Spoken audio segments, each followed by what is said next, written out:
Bismillahirrahmanirrahim. Assalamualaikum warahmatullahi wabarakatuh. Di sini saya akan mempresentasikan tentang pengaruh corporate governance terhadap nilai perusahaan atau studi pada perusahaan yang terdaftar di Jakarta Islamic Index. Abstraknya, penelitian ini bertujuan untuk mengetahui pengaruh corporate governance terhadap nilai perusahaan. Jenis penelitian ini menggunakan metodologi explanatory research dengan pendekatan kuantitatif. Penelitian ini menggunakan data sekunder dari Indonesia, Capital Market Directory atau CMD, ringkasan kinerja perusahaan dan laporan keuangan yang didapat dari BI. Pemilihan sampel dilakukan dengan metode purpose sampling. Analisis data menggunakan regresi linear berganda. Indikator corporate governance terdiri dari kepemilikan institusional, ukuran dewan direksi, proporsi komisaris independen, dan komite audit. Indikator nilai perusahaan terdiri dari closing price dan Tobinski. Populasi penelitian ini adalah perusahaan yang terdaftar di Jakarta Islamic Index tahun 2010 sampai 2013 dengan 14 sampel perusahaan selama 4 tahun diperoleh data 56 observasi. Hasil penelitian ini menunjukkan bahwa kepemilikan institusional, ukuran dewan direksi, dan proporsi komisaris independen berpengaruh secara signifikan terhadap nilai perusahaan yang diproyeksikan dengan closing price. Komite audit tidak berpengaruh signifikan terhadap nilai perusahaan yang dengan indikator closing price. Kepemilikan institusional dan ukuran dewan direksi tidak berpengaruh signifikan terhadap nilai perusahaan yang dengan indikator Tobinski, proporsi komisaris independen, dan komite audit berpengaruh signifikan terhadap nilai perusahaan yang diproyeksikan dengan latar belakang pendahuluan corporate governance atau GCG atau tata kelola perusahaan yang baik mulai diterapkan di Indonesia pada tahun 1967. Dikarenakan adanya krisis moneter, penerapan GCG diharapkan mampu memulihkan Indonesia dari dampak krisis. Pemerintah telah menandatangani nota kesepakatan atau Letter of Intent dengan International Monetary Fund atau IMF sebagai upaya pemerintah dalam menjalankan good corporate governance serta merestrukturisasi ekonomi serta perbaikan dalam bidang corporate governance.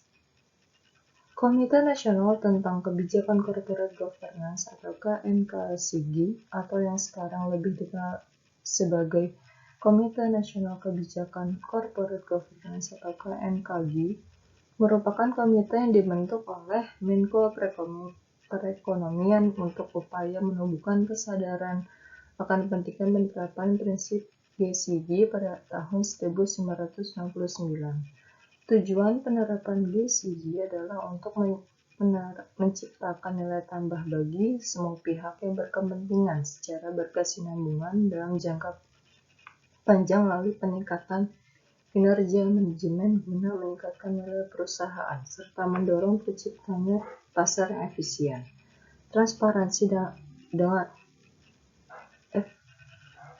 transparansi dan konsisten sesuai dengan peraturan perundang-undangan. Tujuan penerapan GCG sejalan dengan tujuan didirikannya perusahaan untuk meningkatkan nilai perusahaan melalui peningkatan kemakmuran pemilik atau pemegang saham.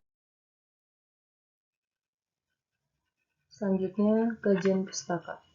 Yang pertama, agensi teori pemilik saham menyerahkan pengelolaan perusahaan kepada manajemen yang lebih mengetahui dan ahli dalam menjalankan bisnis perusahaan disebut dengan agensi teori.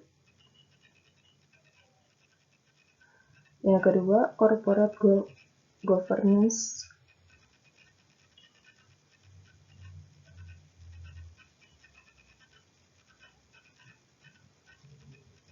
merupakan suatu pengendalian untuk mengatur dan mengelola bisnis dengan maksud meningkatkan nilai perusahaan serta mempertimbangkan kepentingan yang berkaitan dengan perusahaan.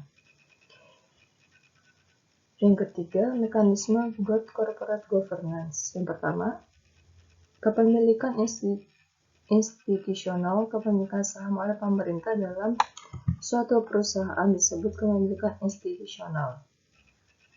Pemerintah memiliki saham dalam suatu perusahaan sebagai upaya pemerintah dalam mengawasi perusahaan.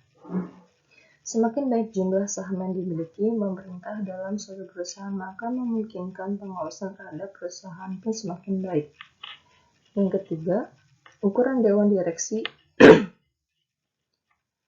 mempunyai tanggung jawab dalam pematangan terhadap pengendalian internal. Tanggung jawab tersebut dalam hal menetapkan kebijakan, strategi, serta prosedur pengendalian intern, melakukan kebijakan dan strategi yang telah disetujui oleh Dewan Komisaris, memelihara suatu organisasi, memastikan bahwa pendelegasian wewenang berjalan secara efektif dan didukung oleh penerapan akuntabilitas yang konsisten dan memantau kecukupan dan efektivitas dari sistem pengendalian intern.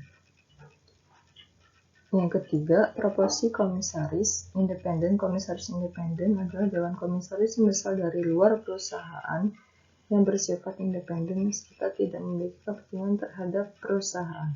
Yang terakhir, komite audit sesuai dengan Cap 29 tahun 2004, Dewan Komisaris membentuk komite yang melakukan tugas pengawasan pengelolaan perusahaan yang disebut komite.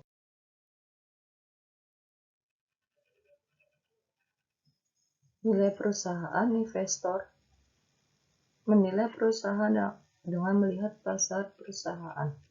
Harga saham merupakan persepsi investor terhadap nilai perusahaan.